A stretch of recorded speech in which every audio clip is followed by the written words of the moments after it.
নমস্কার, welcome to সোয়ালিকা kitchen. আজ আমি হাজির হলাম আমার আপনার সকলেরই খুব কমন একটা রেসিপি নিয়ে, আর সেটা হলো সয়াবিনের এক মশলাদার রেসিপি। তবে চলুন দেখে নেওয়া যাক। এই রেসিপিটি বানানোর জন্য যা যা লাগবে সেগুলি হলো একটা বড় সাইজের পেঁয়াজ, এখানে আমি একটা হ্যান্ড চপারের সাহায্যে কুচি করে নিয়েছি। আপনারা চাইলে কিন্তু এটা পেস্ট করেও ব্যবহার করতে পারেন। একটা বড় সাইজের আলু এভাবে আমি ছোট ছোট চৌকা করে নিয়েছি। সোয়া চাঙ্ক নিয়েছি আমি 50 গ্রাম।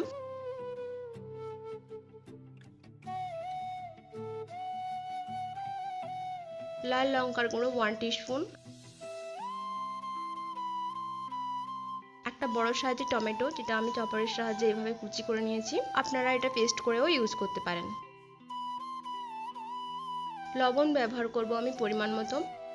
কাশ্মীরি রেড চিলি পাউডার নিয়েছি 1 টিস্পুন। এটা কিন্তু সম্পূর্ণ অপশনাল, একটা সুন্দর কালারের জন্য আমি ব্যবহার করছি। রসুন বাটা নিয়েছি 1 টিস্পুন। হলুদ গুঁড়ো 1/2 টিস্পুন। জিরের গুঁড়ো 1 টিস্পুন। গোটা কাঁচা লঙ্কা নিয়েছি আমি 5 পিস।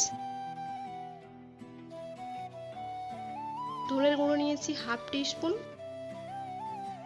রান্নাটা আমি অবশ্যই করব সরিষার তেল দিয়ে, আপনারা চাইলে কিন্তু সাদা তেলও ব্যবহার করতে পারেন।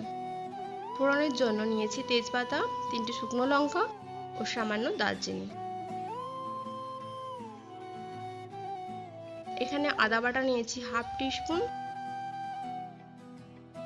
1/2 টিস্পুন হোমমেড গরম মশলা। এবার একটা বাটিতে নিচ্ছি আমি সোয়া চাঙ্ক, দিচ্ছি গরম জল। গরম জল দিয়ে এটাকে ভিজিয়ে নেব 10 মিনিটের জন্য। এই সময় সমস্ত গুঁড়ো মশলা দিয়ে একটা পেস্ট বানিয়ে নিচ্ছি। এর জন্য বাটিতে দিচ্ছি ধনের গুঁড়ো, লাল লঙ্কার গুঁড়ো, কাশ্মীরি রেড চিলি পাউডার, জিরের গুঁড়ো, হলুদ গুঁড়ো ও সামান্য গরম জল। একটা চামচের সাহায্যে মিশিয়ে নিচ্ছি। এই মিশ্রণটাকে এবার আমি ঢাকা দিয়ে রেখে দিচ্ছি। ফিরে এলাম 10 মিনিট পর।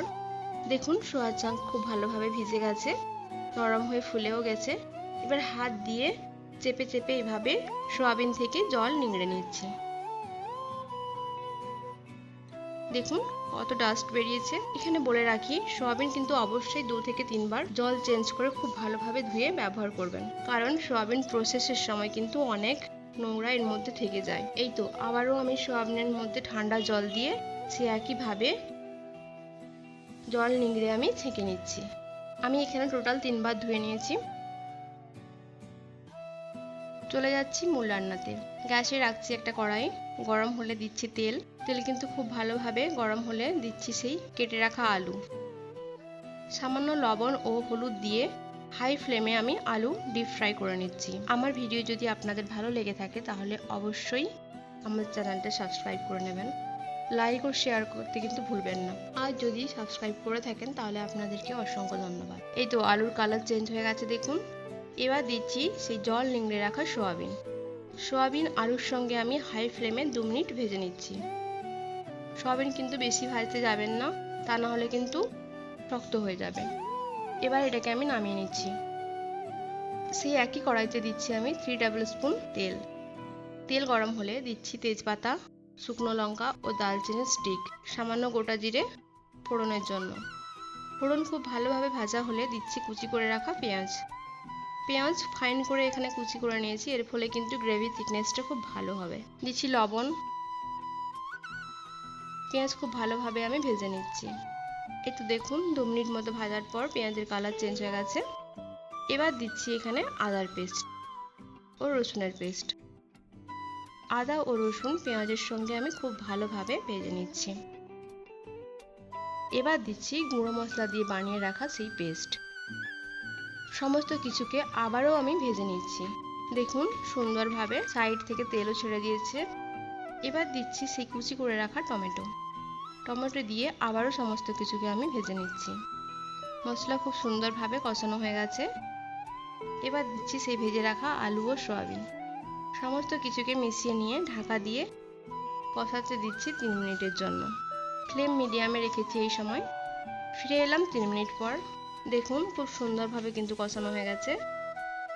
এবার অ্যাড করছি গ্রেভির জন্য গরম জল। আমি এখানে 200 ml গরম জল ব্যবহার করেছি, আপনারা আপনাদের প্রয়োজন মতো দেবেন। ঝোল ফুটে উঠলে ঢাকা দিয়ে ফ্লেম লো টু মিডিয়ামে রেখে আমি হতে দিচ্ছি 3 মিনিট। 3 মিনিট পর ঢাকা খুলে নিচ্ছি।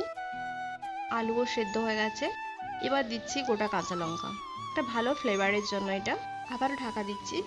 এই সময় হতে দিচ্ছি 2 মিনিট। ফিরে এলাম 2 মিনিট পর। দেখুন গ্রেভি ঘন হয়ে গেছে, তরকারি প্রায় রেডি। এই সময় দিচ্ছি 1 টিস্পুন ঘি, হাফ টিস্পুন হোমমেড গরম মশলা। আই বাটনে আমার গরম মশলার রেসিপিটি দেওয়া আছে, আপনারা চাইলে অবশ্যই এটা চেক আউট করতে পারেন। এবার সমস্ত কিছুকে আমি খুব ভালোভাবে মিশিয়ে নিয়ে ঢাকা দিয়ে ফ্লেম অফ করে দিচ্ছি। রেস্টিং টাইমে রাখছি আমি এটাকে 10 মিনিটের জন্য। 10 মিনিট পর দেখুন ফাইনাল লুকটা। এবার এটাকে আমি সার্ভ করে নিচ্ছি। এই রেসিপিটি আপনারা রুটি, পরোটা বা ভাত যা কিছুর সঙ্গে সার্ভ করতে পারেন। ভালো লাগলে অবশ্যই বাড়িতে ট্রাই করবেন। Thank you.